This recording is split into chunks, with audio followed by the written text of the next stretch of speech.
So, the Elizabeth entered the drawing room at Netherfield and looked in vain for Mr. Wickham amongst the cluster of red coats. Disassembled, the doubt of his being present had never occurred to her. The certainty of meeting him had not been checked by any of those recollections that might not unreasonably have alarmed her. She had dressed with more than usual care, and prepared in the highest spirits for the contest of all that remained unsubdued of his heart, trusting that it was not more than might be won in the course of evening. Attention, please. Fellow passengers, train is about to leave. Please leave the train.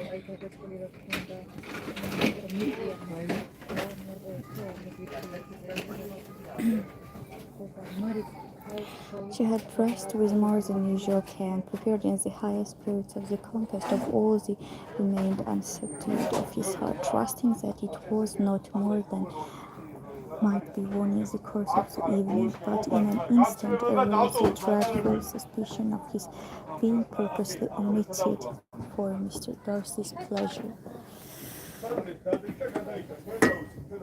Mrs. Darcy's pleasure in Bingley's invitation to the officers had, though this was not exactly the case, the absolute fact of his absence was pronounced by his friend Mr. Bennet, to whom Lydia eagerly applied, and who told them that Wickham had been obliged to go town on business the day before, and would not yet returned, adding with a significant smile, "I do not imagine his business would have called him away just now if he had not wished to avoid a certain gentleman here." This part of his intelligence, though unheard by Lydia, was caught by Elizabeth, and as it assured her that Darcy was not less answerable for Wickham's absence than if her first surmise had been just, ever feeling of displeasure against the former was so sharpened by immediate disappointment that she could hardly reply with tolerable civility to the polite inquiries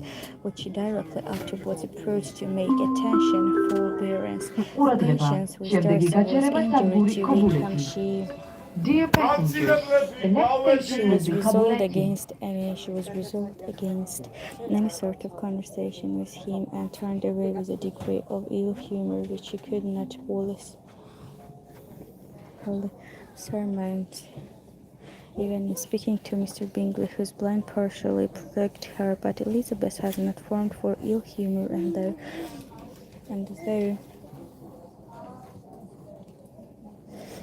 every prospect of her own was destroyed for the evening, it could not dwell long on her spirits, and having told all her griefs to Charlotte Lucas, whom she had not seen for a week, she was soon able to make a voluntary transition to the audition of her cousin, and to point him out to her particular notice.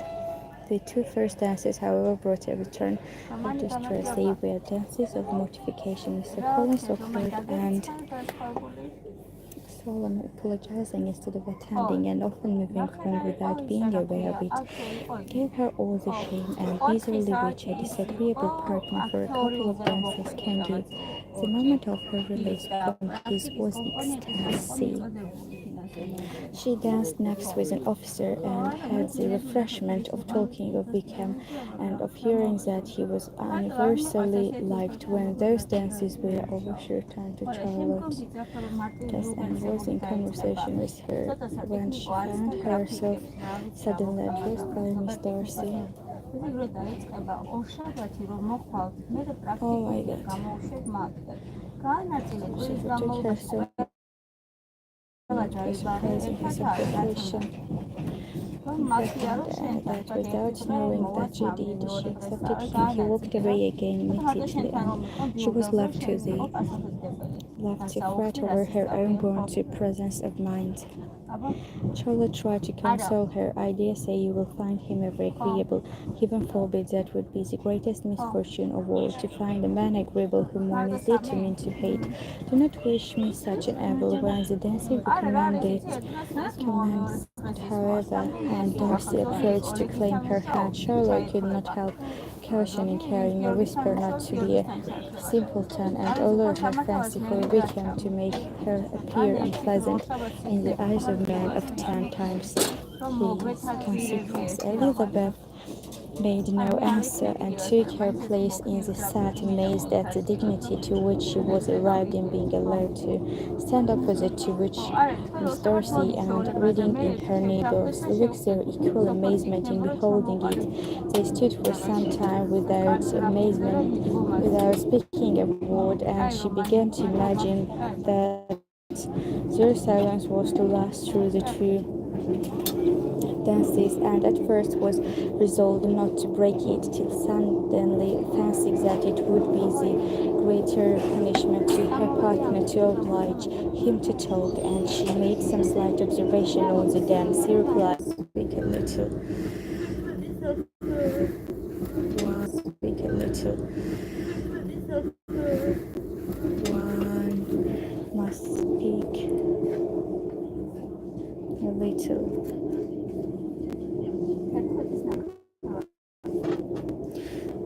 You know, it would look odd to be entirely silent for half an hour together, and yet for the advantage of some conversation ought to be so arranged as they may have the trouble of saying as little as possible. Are you consulting your own feelings in the present case, or do you imagine that you are gratifying mine?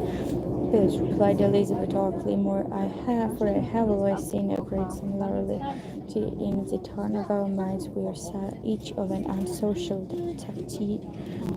taciturn disposition, unwilling to speak unless we expect to say something that will amaze the whole room and be handed down to posterity with all the eclat of a proverb. This is no very striking resemblance of your own character, I am sure, said he. Now, near it may be to mine. I cannot pretend to say you think its faithful portrait undoubtedly. I must not decide on my own performance. He made no answer, and they were again silent.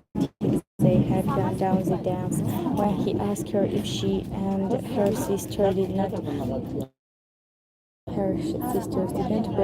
walk to Merito, and she answered in the affirmative, and unable to resist the temptation, added, "When you met out there, they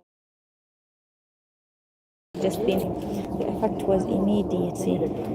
A deeper shade of culture overspread his features, but he said not a word, and Elizabeth, though blaming herself for her own weakness, could not go on. At length Darcy spoke, and in a constrained manner said, "Mr. Wickham is blessed with such a happy